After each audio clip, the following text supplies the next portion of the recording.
আজকে মাননীয় স্বরাষ্ট্রমন্ত্রী চলে গেলেন, আমি একটি রাজনৈতিক কথা বলতে চাই।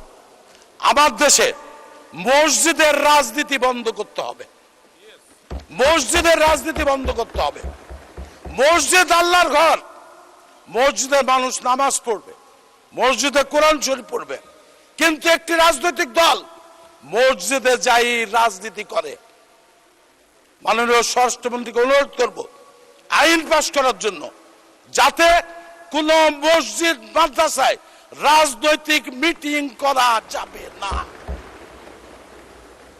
আমরা যেমন প্রকাশ্যে ফুটবল মাঠে বা হাই স্কুলে বা কোনো হল রুমে যেরকম বিএনপি বা অন্য রাজনৈতিক দলরা আমরা কর্মী সভা করি, জনসভা করি, মিটিং করি, তাদেরকেও সেই ব্যবস্থা করতে হবে। তারা মসজিদে মিটিং করতে পারবে না। আমার সাথে সবাই একমত কিনা জানি না।